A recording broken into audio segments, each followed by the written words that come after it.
આજે આપણે બનાવવાની છે વઘારેલી ખીચડી. તેમાં તે ડુંગળી, ટમેટાં, મરચાં, લીંબુ આ બધું મેં લઈ લીધું છે. સુધાર લીધું છે, કોબી છે, રીંગણા છે, બધું જેટલું શાકભાજી તમે નાખો એટલું નાખી શકો છો. અને આ લઈ લીધી છે ખીચડી ધોયેલી, મગની ફોતરાવાળી દાળ અને ચોખા લીધા છે. અને જે આપણે મૂકી દઈશું તેલ. તો પહેલાં આપણે મરચાં તળી લેવાના છે અને ત્યાર પછી આપણે એમાં જીરું ને બધું વઘાર કરી દેવાનો છે.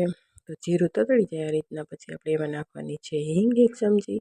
તો હિંગ નાખ્યા પછી આપણે એમાં લીમડાનો વઘાર કરી દેવાનો છે. તો લીમડો આપણે નાખી દીધો છે અને ત્યાર પછી આપણે લીલા મરચાં, ડુંગળી અને બટેકું આપણે નાખી દેવાનું છે.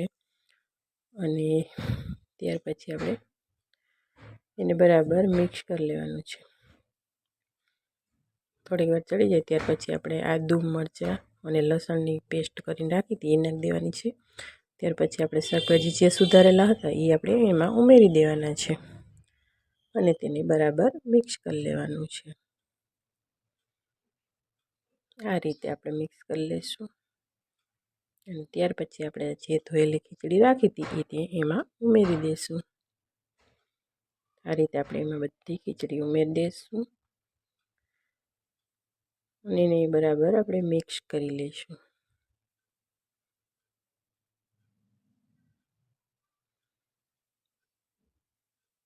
આ રીતે મિક્સ કરી દીધા બાદ આપણે તેમાં મસાલા કરી દઈશું. આપણે હળદર, સ્વાદ પ્રમાણે મીઠું અને લાલ મરચું પાવડર આપણે એમાં ઉમેરી દઈશું અને ત્યારબાદ આપણે એને બરાબર મિક્સ કરી લઈશું.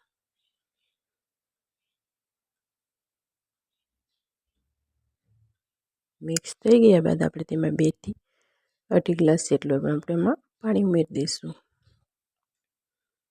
આ રીતે આપણે એમાં પાણી ઉમેરીને બરાબર મિક્સ કરી દેવાનું છે અને કુકરનું ઢાંકણું બંધ કરી દેવાનું છે અને વિસલ આપણે 3 થી 4 કરવાની છે એટલે આપણે ખીચડી થઈ જશે રેડી. તો આ જો આપણે મસ્ત મજાની ખીચડી બનીને થઈ ગઈ છે તૈયાર વઘારેલી. જોઈ શકો છો તમે કેટલી મસ્ત બની છે અને આપણી ખીચડી છે રેડી. અને આપણે બેસી ગયા છે જમવા. એમાં નાખી દીધું છે માખણ.